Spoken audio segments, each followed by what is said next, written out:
बानी पाकिस्तान मोहम्मद अली जिन्ना के बाद अगर इस कौम को आला पाए का कोई नजरियाती और कद्दावर लीडर नसीब हुआ था तो वो जुल्फ़िकार अली भुट्टो था। ताहम अफसोस के एक फौजी आमिर ने इसे रात की तारीकी में तख्तेदार पर लटका दिया।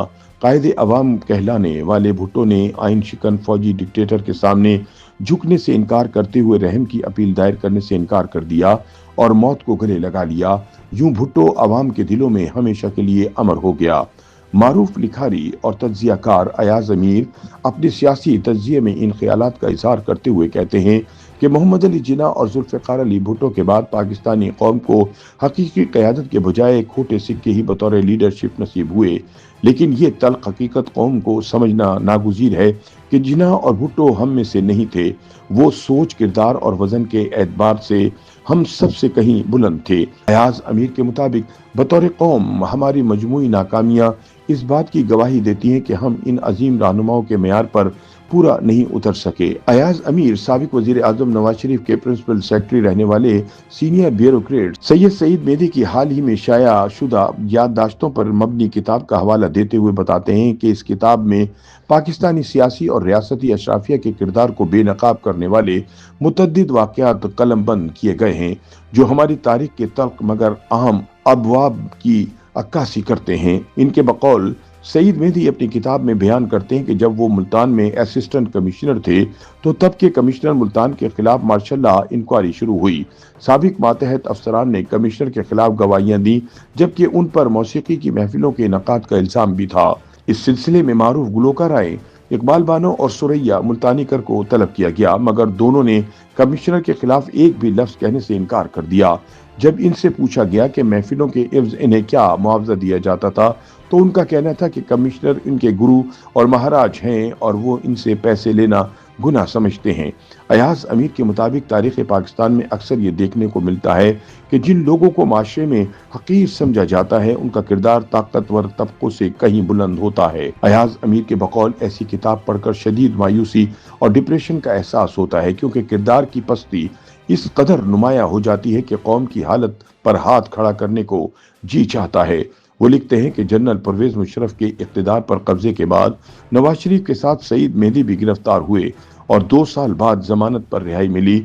इसी दौरान एक एयरपोर्ट लाउंज में साबिक चीफ जस्टिस इरशाद हसन खान से मुलाकात हुई जहां जनरल महमूद अहमद भी मौजूद थे जिनका 12 अक्टूबर 1999 की फौजी बगावत में अहम किरदार था।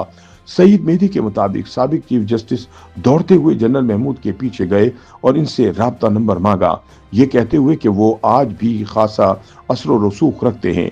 अयाज अमीर याद दिलाते हैं कि यही चीफ जस्टिस थे जिन्होंने जनरल मुशर्रफ के इख्तिदार पर कब्जे को आईनी जवाज दिया जिस तरह इससे कबल चीफ जस्टिस अनवारुल हक ने जनरल जियाउल हक को यही इख्तियार दिया था।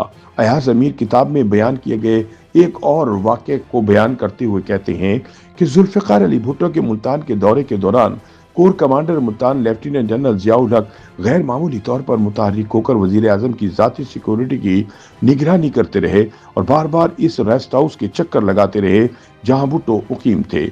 इस गैर मामूली फर्माबरदारी से भुट्टो इस कदर मुतासिर हुए कि बाद अज़ा इन्हें आर्मी चीफ बनाने का फैसला कर लिया।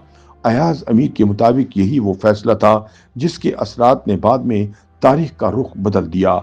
अयाज अमीर मजीद कहते हैं भुट्टो की फांसी के रोज जनरल जियाउल हक ने फॉरेन ऑफिस में एक आला सतही मीटिंग तय कर रखी थी जो इस बात की अलामत थी कि सब कुछ मंसूबाबंदी के तहत हो रहा था। जनरल जिया पिंडी जेल के करीब से गुजरे तो उन्होंने अपनी गाड़ी में मिलिट्री सेक्रेटरी से पूछा कि आया भुट्टो को फांसी दी जा चुकी है या नहीं। मिलिट्री सेक्रेटरी ने बताया कि रात 2 बजे फांसी हो चुकी है। इस पर जनरल जिया ने कहा कि भुट्टो से इनके करीबी ताल्लुकात थे और वो उन पर बहुत मेहरबान रहे मगर वो अदालती फैसले के सामने बेबस थे। अयाज अमीर के मुताबिक इसके फौरन बाद जनरल जिया ने चलती गाड़ी में भुट्टो के इसाले सवाब के लिए दुआइया कलमात अदा करने के लिए हाथ उठा दिए। ड्राइवर ने भी हाथ उठाए तो एडीसी ने इसे इशारा किया कि वो स्टीयरिंग पर तवज्जो रखे। अयाज अमीर इस वाक़े को जियाउल हक की मुनाफिकत, दोगलेपन और सियासी मक्कारी की बदतरीन मिसाल करार देते हैं। अयाज अमीर लिखते हैं कि फांसी से कबल मेजर जनरल राहत लतीफ़ ने डीसी रावलपिंडी सईद मेहदी को बताया कि भुट्टो के पास रहम की अपील दायर करने का आखिरी मौका है। सईद मेहदी जब कोठरी में गए और रहम की अपील का जिक्र किया तो भुट्टो ने कहा कि क्या तुम तसव्वुर कर सकती हो कि सर शाहनवाज भुट्टो का बेटा जुल्फ़िकार अली भुट्टो ज़ियाउल-हक जैसे आइन शिकन फौजी डिक्टेटर से रहम की अपील करे। चुनांचे भुट्टो तख्तेदार पर चढ़ गए मगर रहम की अपील नहीं की। सईद मेहदी की किताब में बयान करदा कारगिल जंग के वाक़यात का अहाता करते हुए अयाज अमीर कहते हैं कि आर्मी चीफ जनरल मुशर्रफ की जानिब से वजीर आज़म नवाज शरीफ को ऑपरेशन बारे लाइलम रखा गया। यहाँ तक कि बहरिया और फिजाइया के सरबराहान भी इस ऑपरेशन से बेखबर थे, लेकिन पाक फौज का भारी जानी नुकसान होने के बाद हालात इस नहज पर पहुंच गए कि नवाज शरीफ को अमरीकी सदर बिल क्लिंटन से मुदाखलत की दरख्वास्त करना पड़ी, जिसके बाद जंगबंदी और पुरानी पोजीशनों की बहाली मुमकिन हुई। अयाज अमीर के मुताबिक अफसोसनाक अम्र यह है कि इस नाकाम मुहिम जोई के जिम्मेदारों के खिलाफ कार्रवाई करने की बजाय सारा मलबा सियासी क़यादत पर डाल दिया गया। उनका कहना है कि ये वही मौका था जब बर वक्त फैसला तारीख का रुख बदल सकता था, मगर वो लम्हा हाथ से निकल गया। शेक्सपियर का हवाला देते हुए अयाज अमीर लिखते हैं कि जिंदगी और सियासत में कुछ लम्हात फैसला कुन होते हैं जो अगर ज़ाया हो जाएं तो फिर सिर्फ पछतावा बाकी रह जाता है। उनके मुताबिक ऐसे वाक़यात इंसान को सोचने पर मजबूर कर देते हैं कि इस धरती और अवाम का क्या कसूर है कि इन्हें बार बार खोटे सिक्के बतौर क़यादत नसीब होते हैं। उनका कहना था कि मोहम्मद अली जिन्ना और जुल्फ़िकार अली भुट्टो जैसे लोग हम में से नहीं थे, वो हर लिहाज से मुख्तलिफ थे और हमारी कौमी नाकामियां इस बात की वाज़ा गवाही हैं कि हम इनके मेयार पर पूरा नहीं उतर सके। YouTube पर गूगली न्यूज देखने के लिए youtube.com की सर्च बार में गूगली न्यूज टीवी टाइप करें। गूगली न्यूज के पेज पर सुर्ख रंग के सब्सक्रिप्शन वाले बटन पर क्लिक करना ना भूलिए। YouTube पेज पर अपलोड होने वाली वीडियोस से बाखबर रहने के लिए बेल आइकन पर क्लिक कीजिए। आपको हर नई वीडियो के बारे में नोटिफिकेशन मौसूल हो जाएगा।